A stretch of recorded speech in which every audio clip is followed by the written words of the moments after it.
For decades, the American dream came with a very clear set of instructions.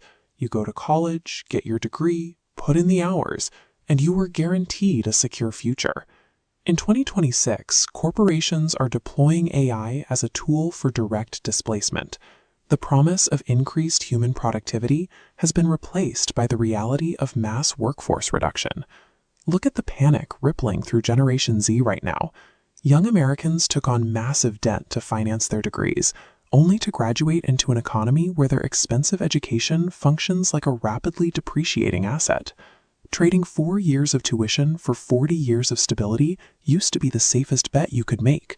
Today, that transaction is broken. Step inside any corporate boardroom today, and the strategy has shifted entirely.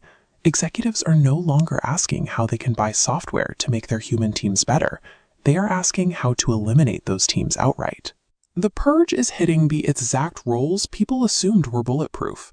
We are seeing thousands of writers, graphic designers, customer support specialists, and data analysts simply disappear from their company payrolls entirely.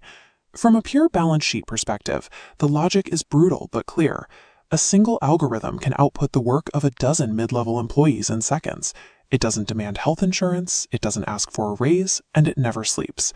The very same technical expertise that previously insulated white-collar workers has now become the primary target for corporate automation. Wall Street is treating this like a modern gold rush. Investors are pouring billions of dollars into new AI startups and the massive server infrastructure required to run them. A single AI company's trillion-dollar valuation dwarfs the GDP of multiple nations. But watch the overlapping line graph.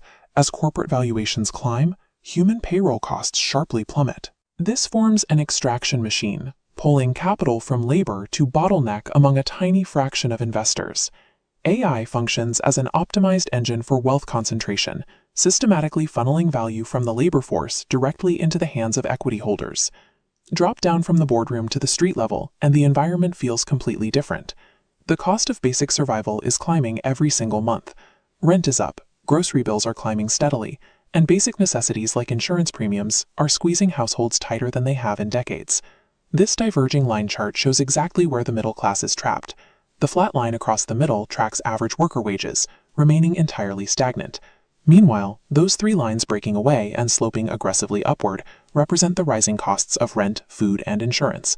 The disconnect is absolute. While tech executives celebrate trillion-dollar market caps, everyday Americans are slowly suffocating under the weight of basic expenses. This creates a bizarre economic reality.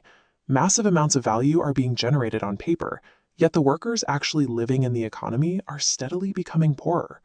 Localized job losses are painful, but a much larger structural vulnerability is quietly building beneath the entire American stock market. The health of our broader economy is now deeply tied to the speculative, continuous growth of just a handful of core AI companies. If they do well, the market does well. The flaw in this massive hype cycle is what Wall Street is actually pricing in. Investors are trading on the assumption that AI will deliver infinite, uninterrupted profits without any setbacks. When an entire financial system tethers its value to AI growth, a single quarter of disappointing tech earnings could trigger a broad market collapse, wiping out the retirement savings of millions who never even worked in the tech sector. We have to ask what happens when reality sets in. What happens to the market when the algorithms hit a plateau, or when the expected profits simply fail to materialize? Look at the history of financial bubbles. From railroads to the dot-com crash, extreme, highly concentrated technological growth always eventually corrects itself. When those bubbles burst and institutional investors panic, they pull their capital out immediately.